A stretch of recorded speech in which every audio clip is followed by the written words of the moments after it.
አሰላሙ አለይኩም ወራህመቱላሂ ወበረካቱ። ውድ የተከበራችሁ በመላው ዓለም ላይ የምትገኙ የሀገሬ ልጆች እንደምን አላችሁ? በመቀጠል ይህ ቻናል ኸይር ነገር እንሰማበታለን ብላችሁ ቤተሰብ ሆናችሁ ለእናንተም ላቅ ያለ ሰላምታ ይድረስ። ቤተሰብ ያልሆናችሁ ቤተሰብ እንድትሆኑ ስል ቀን በተሞላው ልቤ ጋብዛችኋለሁ። ልብ በሉ፣ ዘመናችን በጣም ቴክኖሎጂ ረቋል። ቴክኖሎጂውን መከተልም ግድ ሆኗል። ሁላችንም የሚዲያ መስኮቶቻችንን ኸይር ነገር በማየት ኸይር ነገር በመማር ኸይር ነገር በማስተላለፍ መበራታት አለብን እላችኋለሁ ወዳጆች። አላህ የጀነት ሰዎች ይበለን። ወደ ዋናው ሐሳቤ ሲገባ አላህ ሱብሓነሁ ወተዓላ በሱረቱ ዛሪያት ቁጥር 55 ላይ እንዲህ ይለናል፣ ወዘኪር ፈኢነ ዚክረ ተንፈኡል ሙእሚኒን። ትርጉሙም አስታውስ፣ ማስታወስ እኮ ለሙእሚኖች ጠቃሚ ነውና ይላል። ዛሬ የማስታውሳችሁ ስለ ቁርአን ነው። ቁርአን እንግዲህ እኛ ሙስሊሞች ቀጥተኛውን መንገድ የምንመራበት ሰላም ያለው የተረጋጋ ህይወት እንዴት አድርገን መኖር እንዳለብን የሚነግረን የሆነ የአላህ ቃል ነው። ሁሉም ሰው ዘላለማዊ ዓለም እንዳለው ታውቃላችሁ።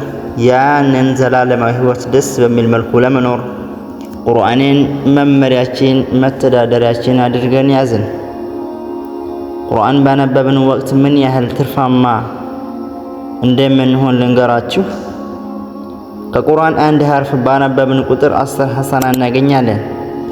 ለምሳሌ አሊፍ ላም ሚም ስንል 3 ሐርፍ እንቀራለን። ለአንድ ሐርፍ 10 ሐሰና፣ ለ3 ሐርፍ 30 አጅር ይጻፍልናል። አስባችሁታል? አንድ ጁዝ 2 ጁዝ ብንቀራ በሚሊዮን አሊያም ከዛም በላይ ሐሰና እናገኛለን። ስለዚህ ወዳጆቼ በቁርአን ጉዳይ ከእንቅልፋችን እንንቃ። ቁርአን በኸይር ነገር ያዘናል። ቁርአን ከመጥፎ ይከለክለናል። ቁርአን በመልካም ነገር ያበስረናል። ነገ ቀብር ስንገባ አብሽር ወዳጄ ይለናል። ቀርተኑ ተከትለኑ ከሆነ አላህ የቁርአን ሰው ይበለን። ታዲያ ይህን የመሰለ የአላህ ቃል አክትመሃል ወይስ አክትመሻል? አክትማችሁ ከሆነ ማሻአላህ አላህ ይጨምርላችሁ። አላከተማችሁ ከሆነ ግን ለምን? እንዴት? ማን ነው ተወቃሹ?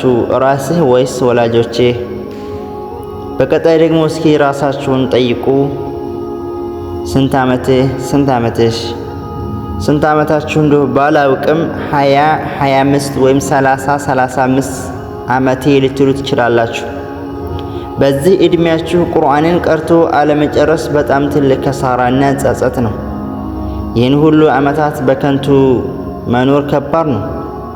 እድሜክን በሙሉ በምን እንዳሳለፍከው እኮ አላህ ይጠይቃል።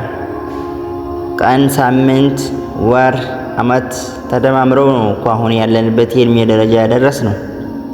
አሁንም አላህ ሱብሓነሁ ወተዓላ በሱረቱ ዛሪያት ቁጥር 56 እንዲህ ይለናል፣ ወማ ኸለቅቱል ጂነ ወልኢንሰ ኢላ ሊያዕቡዱን ይለናል። ትርጉሙ እንዲህ ነው፣ ሰዎችንም ጅኖችንም አልፈጠርኩም እኔን እንዲያመልኩኝ ቢሆን እንጂ ይለናል። ስለዚህ አላህን በብቸኝነት ማምለክ ግዴታችን ነው። አላህ የሰጠን አእምሮ፣ አይን፣ እጅ፣ እግር ወዘተ ለኸይር ነው የመፈጠራቸው ዓላማ። ስለዚህ አእምሮ 30 ጁዝ ማንበብ ቀርቶ 30ውንም ጁዝ ማሐፈዝም ይችላል። ስለዚህን የመሰለ የጂቢው ብዛት የማይታወቅ አእምሮ ይዘን ለምን እንዘናጋለን ወዳጆቼ? የምክር ትንሽ የለውም። በቃ ዛሬ ነገ እንበል። ቁርአን ለመቅራት ጊዜ ቁሞ አይጠብቅም። ብንሰራበትም ባንሰራበትም ይነጉዳል። ስለዚህ አንድ ጥያቄ ለራሳችን እንጠይቅ። ጊዜያችንን በምንድን ነው የምናሳልፈው? ዛሬ ካለፈ መቼም አናገኘውም። ነገ ደግሞ ሌላ ቀን ነው።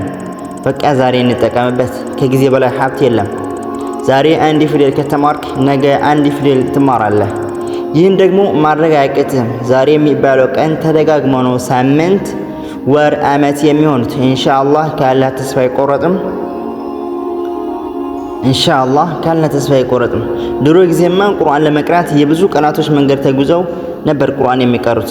የድሮ ሰዎች ጥንካሬያቸው ደስ ሲል ዛሬ ደግሞ ኢልም ተስፋፍቶ መድረሳው ተከፍቶ በየሀገሩ ያሰላምን ይሄ ብቻ አሁንም እጃችን ላይ ባለው ስልክ ብዙዎች ቁርአንን እያከተሙ ነው።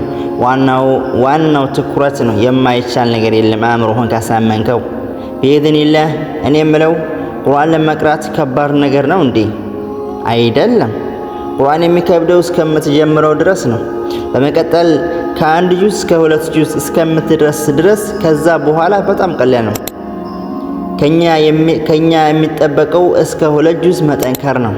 አቀበቱን ሳትወጣ ከሜዳው አትደርስም። ስለዚህ የቁርአን አቀበት በቃ እስከ 2 ጁዝ ብቻ ነው።